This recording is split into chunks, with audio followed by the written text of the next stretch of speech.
The Bird's Christmas Carol, written by Kate Douglas Wiggin, narrated by Mary Robinson.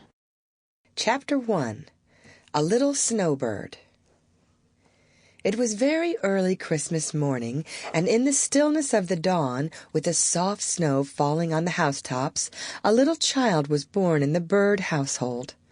They had intended to name the baby Lucy, if it were a girl, but they hadn't expected her on Christmas morning, and a real Christmas baby was not to be lightly named. The whole family agreed in that.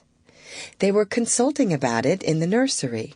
Mr. Bird said that he had assisted in naming the 3 boys, and that he should leave this matter entirely to Mrs. Bird. Donald wanted the child called Maud, after a pretty little curly-haired girl who sat next him in school.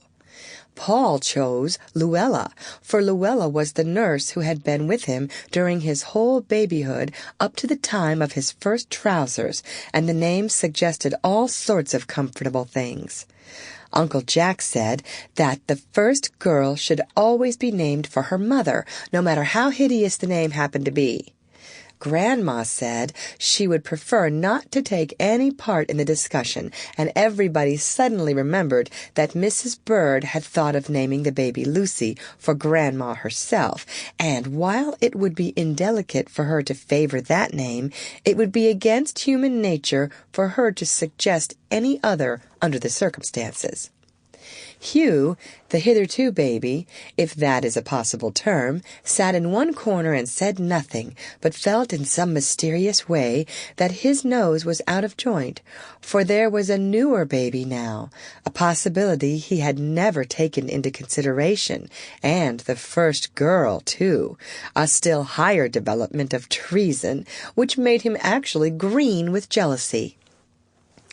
But it was too profound a subject to be settled then and there, on the spot. Besides, Mamma had not been asked, and everybody felt it rather absurd, after all, to forestall a decree that was certain to be absolutely wise, just, and perfect.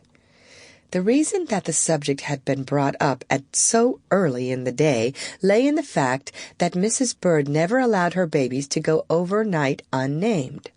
She was a person of so great decision of character that she would have blushed at such a thing. She said that to let blessed babies go dangling and dawdling about without names for months and months was enough to ruin them for life. She also said that if one could not make up one's mind in 24 hours, it was a sign that... But I will not repeat the rest, as it might prejudice... Sample complete. Ready to continue?